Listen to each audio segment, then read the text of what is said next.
Without further ado, I am delighted to introduce Beth Powning tonight to discuss The Sister's Tale with us.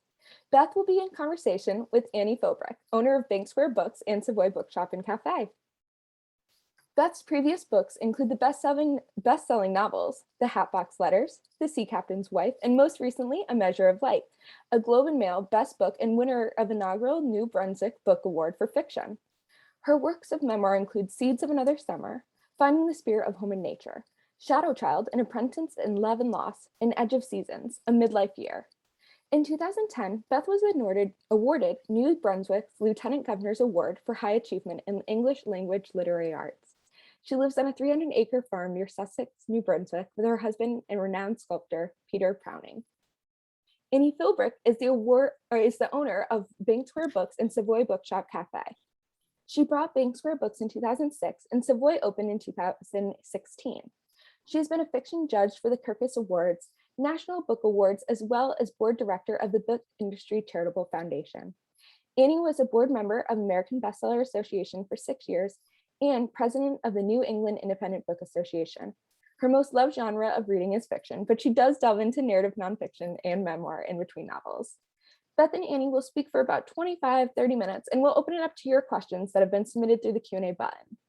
Now I'll ask our panelists to take over, and I'll turn the event over to them.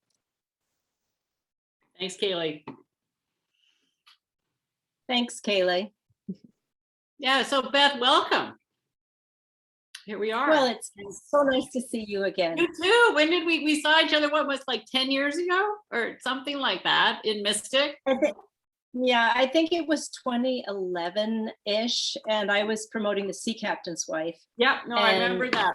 Yeah. Yeah, and you had a great event at the bookstore in Mystic, and it was the perfect place to do The Sea Captain's Wife. Right. Oh, that's great. No, that was really one. We made a connection over family, and I brought you Daffodils, which was another personal connection for you. And yeah, we just hit it off really well. So I got your email recently, and I had sort of forgotten the family connection, but it's even expanded since your family is from Hampton, Connecticut, and Beth mentioned that my niece who lives up there with her husband and babies, it's friends with your brother. Right. And your grandfather played with Charlie Philbrick, who I think is my husband's father. Yes, and they got up to no good at university, I believe, because we grew up on stories about Charlie Philbrick and the bad things that they in Providence, right? At Brown. At Brown, yeah. My grandfather was a professor of literature at Brown, and I don't know if Charlie maybe was too. Yeah. Okay. And he was also Pound. What was his name? Then we'll get into the book in 2 seconds. Okay, my grandfather was Sharon Brown, and he, interestingly, was from New Brunswick, Canada. He came from a family in St. Stephen, and the story was that his father was a doctor and his mother died, and his father was so distraught he moved down to the States. And then when my mother was a baby, the first place that they took her was across the United States and up into Canada to come to St. Stephen. So it's kind of neat that I moved back to New Brunswick. Yeah. Because there's a connection here too. Yeah. That's it. And did you move back in New Brunswick because of Peter, your husband, or that's just where you guys ended up together? It's where we ended up together, and we kind of had forgotten, that about the family. I mean, we knew about it, but the longer we lived here, and this kind of comes into The Sister's Tale, the more we realize how important family is here, and the whole. I say somewhere in The Sister's Tale about how in New Brunswick, it's like living in this big house where you know what's in every closet and room, and that's your family connections. And if there's somebody who doesn't have those connections, they're viewed with a bit of suspicion. Yeah, so to The Sister's Tale, which I just loved, and I one thing as Taylor mentioned, I read fiction, but for reading historical fiction where I actually learned something about a place that I've never been to. I've never been to New Brunswick. I mean, I've been to a lot of places in Canada, but I just got to know these people so well. And even though it was like in the late 1800s, it's like I could feel the mud squelching under their boots and that whole sense of family. And so I think then it wasn't that big of a town.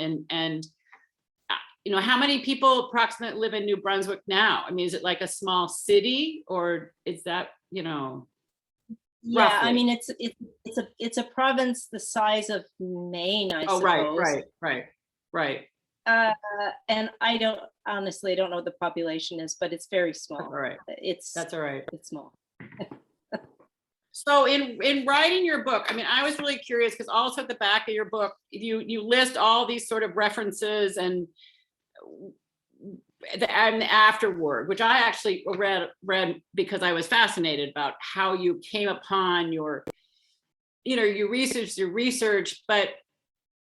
and I guess there's two ways to ask this question. Did you start looking for those researching because you had a seed of an idea, or did you have the seed of an idea for a novel and then go about researching and looking at resources in order to bring that novel to life?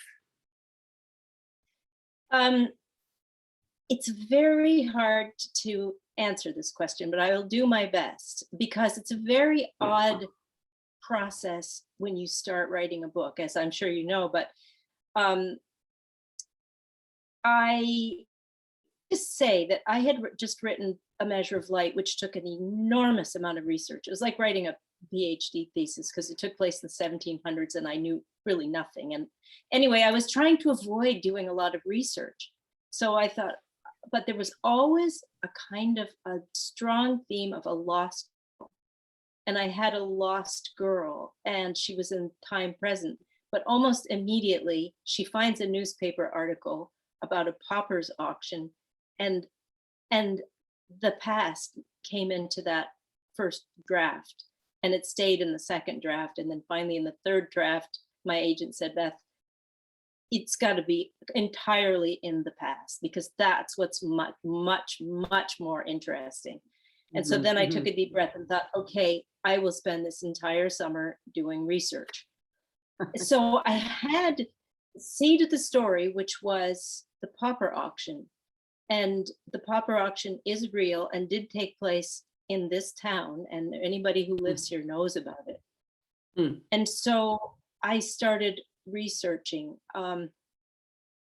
That's pretty much the answer to your question. Yeah. So how many drafts did you go through? What's your writing process? Of like, I know there's a number of authors and writers who are extremely disciplined and they write from like 5 to 7 in the morning because they have kids, or that's just when their brain works better, or they're night owls, or they have a very structured writing life. And I'm not one of those people. So I'm curious if that's what's your writing process, and how does it work for you? And maybe you could talk about sort of the joys and tribulations of trying to write a book. It's not easy. Yeah. It doesn't write itself. So if you could speak a little bit to your process, Beth, that would be great. It is an incredibly difficult thing to do, to write a novel. I am very disciplined. Both my husband is an artist, and neither one of us have ever been employed by anybody but ourselves. So we live in a big old farmhouse in the country. So we're really used to being disciplined because he goes out to his studio. I come upstairs to my big room that I'm sitting in right now. And I sit down at my desk at 9-ish and I write and I work until 1. And then I write to Peter on my computer, let's break for lunch. And if I'm actually writing, like pulling words out of nowhere, like living the story, I can't go on past 1. If I'm editing, then I can work all day, and I will if I have to. Right. And I often do. So that's my process. Do you write every day? Yes, Monday through Friday, and totally take the weekend off. Yeah, but when I'm writing, let's say I'm writing a draft. I've gotten to the point where I know I'm on fire. I know who the characters are. I don't really know exactly I never know how the novel is going to end. So Mhm. I have a notebook that I write in freehand, but I write my book on my computer with my eyes closed mostly. I just sit there and I put my hands over my eyes and I visualize the scene and I listen for the voices, and Mm. my fingers just start moving, but I'm often have my eyes closed because I'm just watching the scene and I'm thinking about all the layers of that scene. Um, and then at the end, when I've done enough, I'll think, okay, this has to happen next in the rest of this chapter, and I'll jot that down so that when I start the next day, I know where I'm going to go. And then if I go back and I look through that notebook, I can see myself saying, oh, now this is going to happen in the next chapter. And then, oh, and this is so that the book builds on itself. Mhm, And mhm.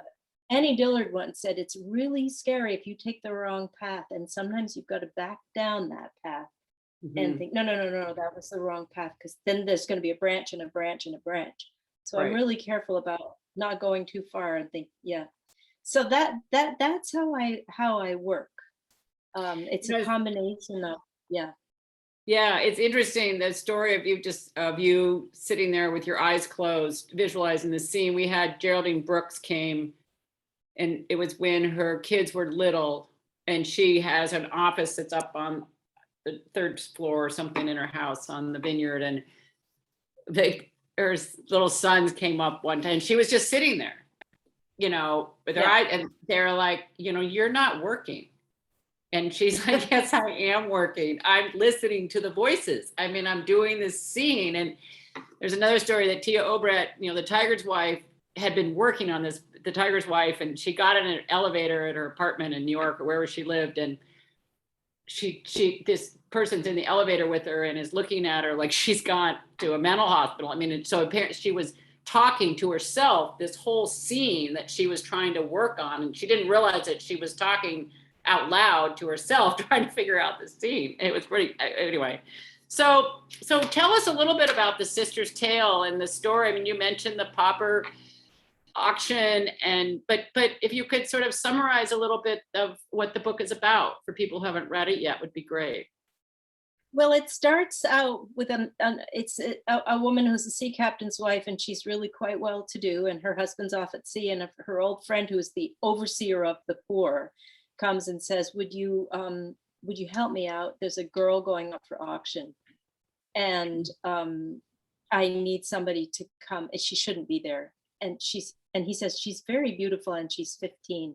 And what that rabble of hard-faced men, might do to her, you've got to help me. You've got to. So anyway, so she ends up going and getting that girl. And I don't want to give much away because all kinds of things start happening very rapidly. Right. But that's the premise, is that girl goes, she's from England, and she's actually a home child. So there's two things that many people here in Canada know about, but many don't, amazingly, is that the home children, there were over 100,000 home children, and they were brought from England, and they were waifs or kids in workhouses, and philanthropists went over and brought them to Canada and put them to work on farms. And she was one of them. And she'd been told, you can find your sister. You can bring your sister over. You go and better yourself, and then you'll be able to bring your sister. So she's kind of pressured into doing it. So there is this girl, and she's with the sea captain's wife, and she wants to find her sister. And then basically the story is that things start going wrong and difficulties start arising to make it hard for many reasons for her to accomplish that goal. And I wove into the story issues of the suffrage movement because I love that part. I love that. Yeah, because right off the bat, something happens that makes you realize that women in the 19th century had appalling, the laws were absolutely appalling regarding a married woman and her property, and all sorts of, and a woman's rights to education, and on and on and on. And the suffrage movement was in fact happening at that point in New Brunswick. So Right, there's and that. yeah, go ahead. Oh, and I was just saying that so that's a theme, a strong theme, and then the idea of the sisters looking for each other, and yeah. Right, and how in the family the sea captain's wife, has her own daughters and a son, and those gender differences become extremely clear. And also the women's movement, becomes sort of foremost in the background, but also foremost in the book, which I thought was fascinating, because as you put in the afterword and sort of put that was like you just mentioned, that was actually happening. That was really important, that the women's movement was taking place in Canada. And how important that was to the whole, to the Canada in general, and also to your novel. Yes.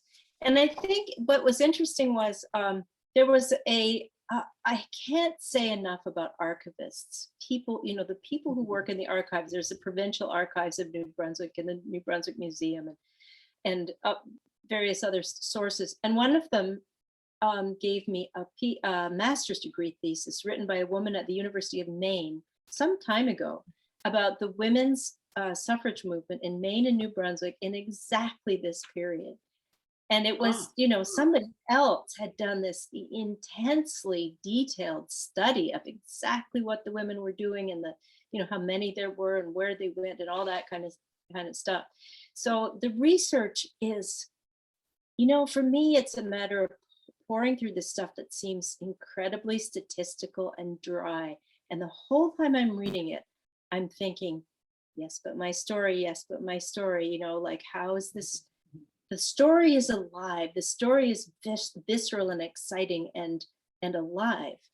And, often when you read these kinds of archival things, they just seem deadly, but they're not, because you're like, you're on a hunt, you're just hunting through them like, yes, this could have happened and they would have done this and this. It's so exciting. But also when you're writing fiction, so you can weave that dryness, whatever those facts, into your work of fiction, however you choose to see them fit. So and to bring it alive, which I mentioned, at the beginning, of how much you bring all this alive into real life in this town. I mean, I just imagine the pauper auction. I mean, I could just see that, of the old woman that was there and the little boys, and it was just, in one sense, it was fascinating and atrocious at the same time, and also thinking that, God, that really happened. That actually happened. And so that's sort of learning, but it's also just part of, as you mentioned, the word visceral, of making it that and bringing it alive to the reader, and carrying it forward. And even just relationships, like within the house of the sea captain, the way, the boarders are treated differently than the family, and all of the above. I mean, I just thought it was fascinating. So in terms of your research, was a lot of it in the New Brunswick Museum, or was there, and finding the master's thesis probably, or having the person give you that, was probably pretty exciting, but was there any other sort of documentation or papers or things that you found that were unusual enough, or something that excited you a lot, that you really didn't expect to find, that maybe wove itself in the story, or at least gave you something to put into the story, if that makes sense? Yes, a lot of the above. There was a lot of that, things that, because it's kind of like, it's an organic growth. Like I fall into the need to research. Like I think, oh my gosh, I need a police. Were there police? And then I find out somebody who is an expert in the policing of, in police history, the history of policing in New Brunswick. And he's a professor at UNB SJ, University of New Brunswick in St. John. And so I contacted him and I said, what would have happened if? And so he sends me all this information about policing, and I just need a bit of it. But there's enough. But most interestingly was at one point I thought about the trajectory of the novel and the fact that there needed to be something explosive, some movement towards crisis. And I could see where that needed to come, but I didn't know what it would be. And I wrote to my friend, who I thank in the book, who was an archivist, and I said, I need something, and I said what I needed. I didn't know what it would be, but it needed to be something really big and explosive, perhaps anyway, well, I don't want to give anything away. And no, don't give anything else away, but yeah. But she sent me some information. And in the process of reading this information, I found one tiny, tiny little fact that was stuck into a sentence. And even she had missed this little tiny fact. And when I saw that little tiny fact, I thought, yes, this is it. And I said, you gave me the key to unlock the story, because that one tiny little fact was it. It was the thing. It was the key. And that's why this hunting through the history is so interesting. You'll read a paper and there will be, like, say, I'm reading right now every day for an hour. Every day I read 1891 to 94, because my next book is gonna take one of these characters from this book and move them Oh, fun. forward. Oh, good. Yeah. So I'm reading the paper every day from the 1800s. And let's say you're in the lost and found section. It'll be so and so on such and such a street lost something. And it's so weird. You don't know who they were. You don't know what they lost. I mean, you know what they lost, but you don't know if they ever found it, right? And immediately I'm thinking, who were they? Did they find it? Who took it to the house? Or did she not find it? And did she grieve? And you know what I mean? Every little thing like that to me comes alive as a story. So yeah. Now I'm really curious what that little fact was. I'm going to have to ask you that in a separate email by myself, or else I'm going to go back and read your book again and try to figure out what it is. Because when you were saying that, I'm thinking, what was that little fact that was in the book that, but anyway, it doesn't, it matters, but well, I'll get there or figure it out. So you're, go ahead. No, do ask me. I'll tell you. I will ask you. I will, because I've read it, and I will ask you because I could see, but that's also, even in doing, like, reading, I mean, I read so much, and you do too, and you write, and it's, everyone will find something a little bit different in a book, or read a sentence a little bit differently, or pick up on a nuance or something that someone else didn't pick up, or just interpret it a little bit differently. And that's okay. That's okay, especially in fiction. And, it's like, that's something stands out to the reader that compels you to keep going, to keep reading the book and keeping your interest going. And that's partially why I just love to read. I just love to discover that those nuances and something that I didn't know. And that's so much of your books is like, I had no idea. I know very little about Canada. I'm about 2 miles from Canada right now, up in the San Juan Islands, but I don't know anything about New Brunswick or anything like that. So I love that.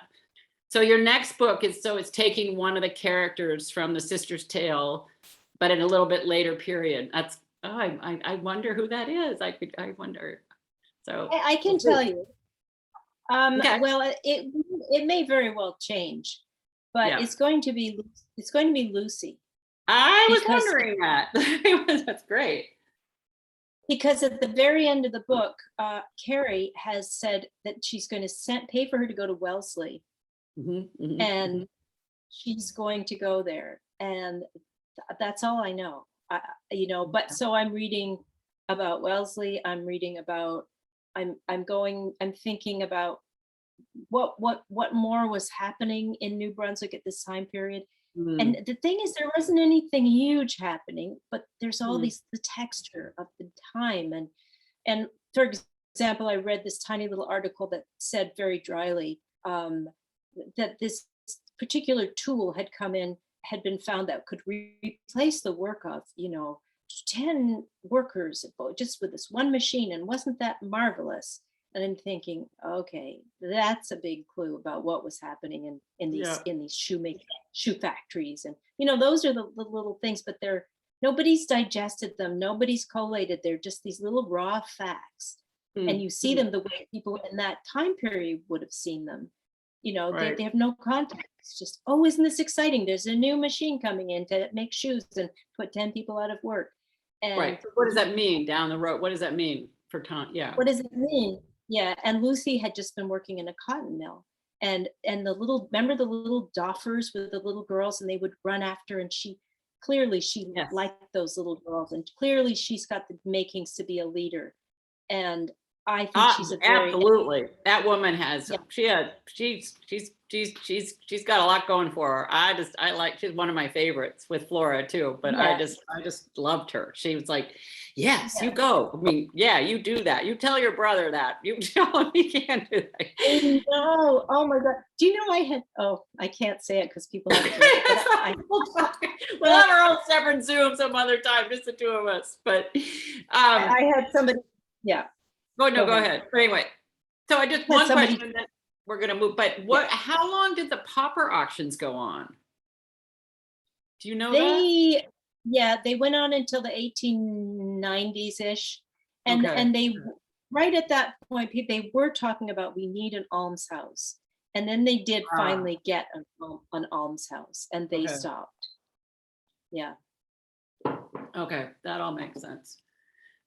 Yeah. So what advice do you have to other aspiring writers or young people, old people, middle age, anybody who wants to write, whether it's fiction or what advice would you give to them? I just had my pharmacist, who's a wonderful youngish guy, and call me up and say that he wanted to start writing, and how did he do it? How did he do it? What should he do? Like, should he hire an editor? He said, honestly, I don't have any idea. And I said, you just have to start writing. You just have to go somewhere and sit down and start writing. And I would say that when you write, when you begin writing, you want to be writing for nobody but yourself. You don't want to be thinking, oh, I wonder who would like this, or I wonder what market I'm writing for. No, you write to take a thing that never happened and put it out in the world as a thing that happens. That's the incredible thing. That first time you have a blank piece of paper and you write, the sun was shining onto the brilliant apples, and blah blah blah blah, and you look at it and you think, look what I made, this exists. And it's so exciting. And that's where you start. And then and second thing is, you have to read. You really need to read. Yeah, that is the piece of advice I hear just on whatever I do in my book world life is read. And the more you read, the more you know that something just doesn't sit right in your writing. This doesn't really make sense. And it takes a while to get back to that fact that doesn't really make sense. But it's like, wow, that doesn't make any sense. I mean, this was awful. This is like, so yeah, I think, yeah, everything you can read. And when I was just going to quickly say, when you read, you realize the possibility. There are so many ways you can write. That is both the freedom and the difficulty of writing. There really aren't any hard and fast rules.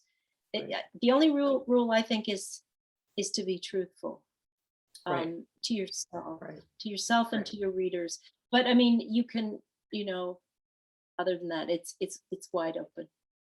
I think so too. And I think your comment of not to write for yourself, what for your truth, what you are writing, don't write for somebody else, because it becomes obvious in why, if you're writing the book for somebody else or for some other purpose. And there are those purposes out there in the world for sure. But to have a book that really comes and brings your own emotions and your heart and your soul into it without worrying about, what everybody else is going to think. You can't worry about that while you're writing. It will come if it gets published that people will think, and you don't really want to know all that stuff anyway, but it's just to write. It's like to be satisfied with just writing for yourself and know that and see where it takes you, because it could take you on this incredible journey that you didn't know when you wrote that the sun was shining on the brilliant apples, or brilliantly on whatever you wrote, whatever you just said, but you didn't know that, but who knows where it would end up so many pages longer. Yep. So anyway, So Beth, this was great. Kaylee's got some questions coming on, but I love it. And seriously, I would love to regroup with you at some point this summer, or whatever, whenever it works for you, is to talk more about that little kernel that you put in your book and some other stuff if you feel like it. I would love to do that. And I just want to say that I love the San Juan Islands. I love them. They're in such a beautiful place. I grew up here in the summer since I was like 3 years old. So I come out in most of August. So nice. And today I said is one of those amazing days. It's been raining, but there's no wind. There's not a cloud in the sky. And it's like 70 degrees and I am not complaining whatsoever. So yeah. So it's good. So someday. I was actually going to say that while you two have been talking, we can hear the passion and enthusiasm, what you were saying, Beth, about like those stories that are true and those stories that make us excited. So much so that our audience is just enraptured right now. So we're going to just kind of continue talking. So Annie, if you have anything that you want to throw out while we continue talking. Sure. Yeah. Go ahead. But my first question was kind of a follow-up to Annie's actually. I was actually kind of curious in that idea of advice for writers. I just was curious, you've written both fiction and memoirs. So 2 very different genres. And you kind of spoke a little bit about this when you said being true, and that's where your writing stems from. But I just was curious if you wanted to speak about writing in those 2 very different genres a little bit, so that your readers could hear a little bit about that process or the differences. Yeah, I have written 3 memoirs, and I wrote another one during the pandemic, which I don't intend to publish. I wrote it because I was so, and this will tell you something about the writing of memoirs.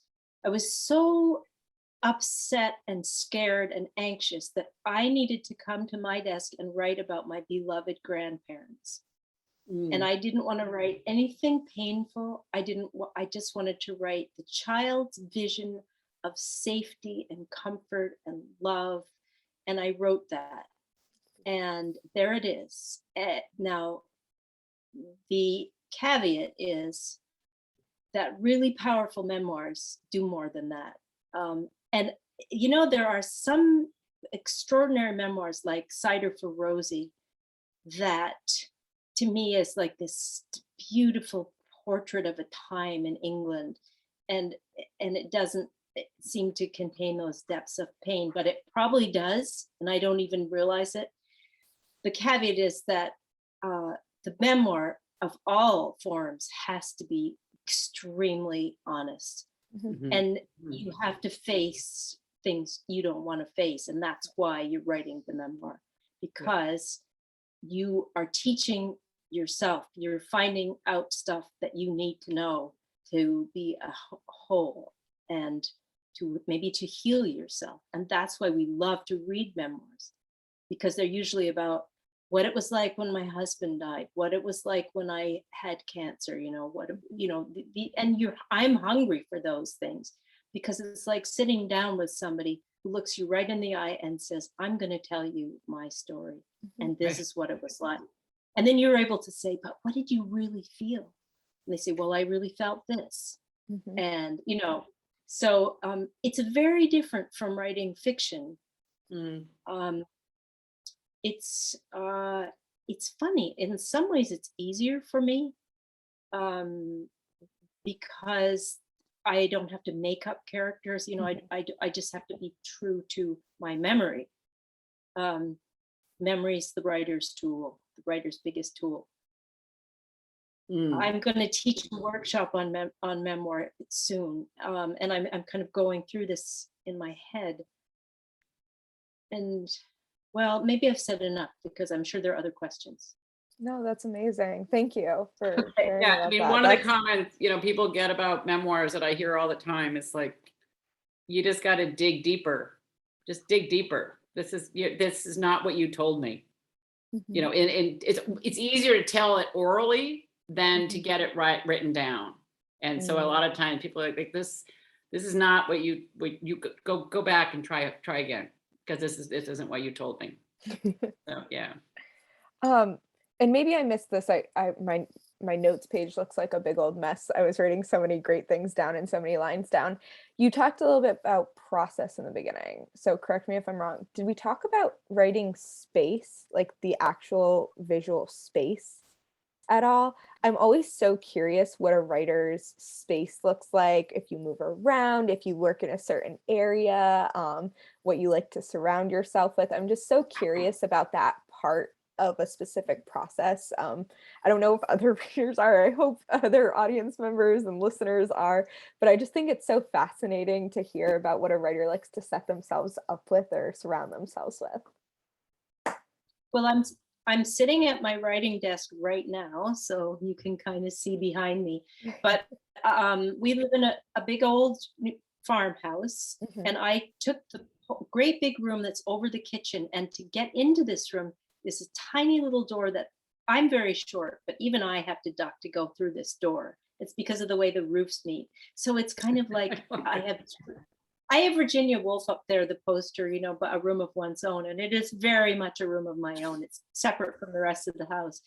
And so I always wondered, if I had a room of my own, what would it look like? And it's interesting because I found that out, because this room is full of books predominantly, but it's also got skulls and feathers and, the baskets that I love to make, and all of my things. But when I sit down at my desk, I feel in the most amazing way that I'm at home. It's like, this is where I'm at home. This is mine. This is me. This is my place. And and I have a computer and a monitor and a desk that I can turn into a standing desk by moving it up. And then whenever I start a new project, I obsessively put the last project into bins. And I clear out all my filing cabinets. I take everything to do with that project and I put it away. I obsessively clean my desk and straighten it up. And then, because I need to have a sense of order in my mind. And so that represented on my desk. So that's where I work. I love that. Thank you for sharing. I get that. we have a question. So we have talked a bit about The Sea Captain's Wife and A Measure of Light, and we talked a little bit about your memoirs recently. We have a question about what category does the Hatbox Letters fall into? Do you want to talk a little bit about the Hatbox Letters? The Hatbox Letters was my first novel, and it would be called here in Canada, and we would call that literary fiction. It would be the category that it was. It's a novel. It's a novel where the difficulty was that I had a section that happened in the past and the section that's ongoing in the present, and they're woven together. And my agent, who was originally my editor, and so she kind of works like an editor with me before we submit to my publishers. And she said, I get to a chapter about Kate in the present, and then I'm back in 1905, and I want to be with Kate. But gradually I get into 1905, and at the end of 1905, I want to stay there, and suddenly you pull me back to Kate. And she said, it's a horrible job being a writer, because I don't know how you're going to fix this, but you have to fix it. So the way I fixed it was by thinking, well, this is really Kate's journey, she's a widow and she's trying to heal herself, and she's reading her grandparents' letters and diaries. And so I'm worked it through. So it's like Kate is working in the garden and she thinks, but I suppose, Lillian would have had a garden. And when she was working in the garden, she may have, and then I gradually ease you through Kate's mind into the past. And so it's like a conduit to the past. So in a way, you're still with Kate, but you're also in the past, which is what it's like when you're remembering or thinking about the past. So that was like a trick I had to figure out myself. And one of the things that happens when you're writing is you think, oh, I wish somebody could tell me how to fix this. I wish how when you don't, how when you're doing something, you think, oh, I'll ask Peter, he'll know how to do it. Or I'll call my friend Edie, she'll know how to fix this. But when you're writing, you have to do it yourself. And it's often very difficult. Yeah, I can't even imagine. It's you obviously have, your writer friends, or you have your husband, or you have the editor, but it's such a independent job sometimes, often. One question that I love to ask, but it sometimes puts authors on the spot, so I'm sorry if it does this. Any recent reads that you want to talk about, or anything that you've read recently that you want to highlight? I read the weirdest book lately. It was always a good way to open. I know, and Annie, maybe you can help me with this. It's the Japanese novelist. I never can say his name properly. Yeah. But it was Kafka on the Shore. Oh, Murakami. Yes. Oh, and I had a weirdo, but they're amazing. So it's just like, amazing. Yeah. And what happened was, it was my 3 of my books are now audiobooks. And so I was in the process of learning, listening to the readers and helping to choose the readers for these books. And I also, in the winter, I make baskets in the afternoon when I have time. So I thought, I'm going to start listening to audiobooks. And it happened to be the first one that I picked. And then I ran out of, I got it through the library, and I had to go and buy it because I had to know how it ended. But it was so peculiar, and yet he made it work. It was about, and one of the characters could talk to cats. And so his job, he'd say, I'm a very simple man. I can only talk to cats, and they can talk to me. And, but he made it all seemed completely plausible, right, and completely normal. And even though you didn't understand a lot of what was going on, you were so in the moment all through it. So I would just say that was something that stands out as being quite unusual that I read recently. And I do want to read some of his other books. I'll just back up and say Murakami himself is not necessarily a weirdo. I will just backtrack what I said. His books are strange, but literary strange, but they are compelling.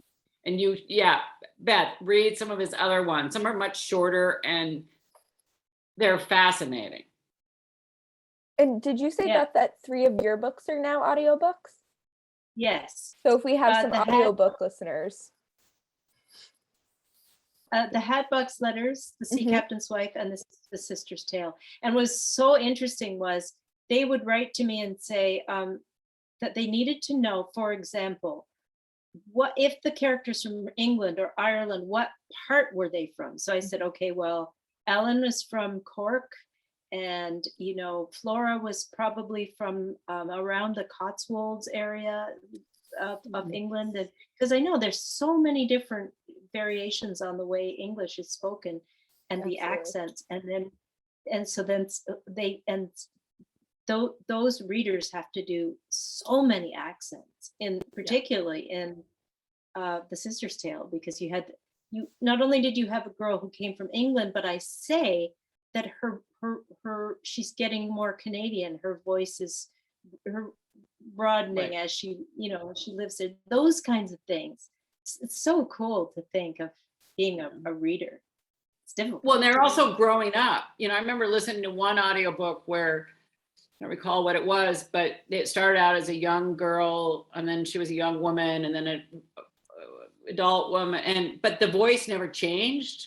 So for me, she never grew up, and it was so hard to anyway. So yeah, those voices are very important to have those audiobooks. So that's great. Yeah. That's great. No, it's fantastic that they're taking it so seriously and definitely putting that in. And we have a comment. I thought the audiobook version of Sister's Tale was great. So oh, good. Yeah. Martha Irving read that. Oh, that's awesome. I love audiobooks, so I'm definitely gonna go check out the Hatbox Letters and go listen to that version. So I'm excited for that now. Oh. All right, so I first want to go ahead and thank the audience, but I especially want to thank our lovely panelists so much for taking their time out of the night and joining us tonight for this amazing conversation. One more reminder to everyone that if you would like to purchase The Sister's Tale, the link is in the comments. Thank you everyone for a fantastic night tonight. So we will see. Thank you all, and thank you, Beth. And I'm serious. I will send you an email with a reminder that we could have our own conversation about those. Okay, I'd love to. If you have time, and we can work that out. But I would love to. Thank you, and I hope sometime you can make it back to the States and see us again in Mystic or Westerly. And the stores did get through Henri just fine. It was not bad. My amazing staff took care of everything. And so we welcome you back when you can come. I'd love to come. I'd love to come. And I want to see your new store, the Savoy. Yeah, it's very different, but it's beautiful. So yes. Beautiful. And we can go and visit my niece and your brother and your mother up in Hampton. So here we go. Okay. All those small world connections. Okay. Oh, all right. Take care, everybody. Thank you so much for coming. Thanks, Kayla. You did an amazing job. You're great. Thanks. Have a good one. Thanks for having me. Yeah. Bye. Thanks, Beth. Bye. Bye.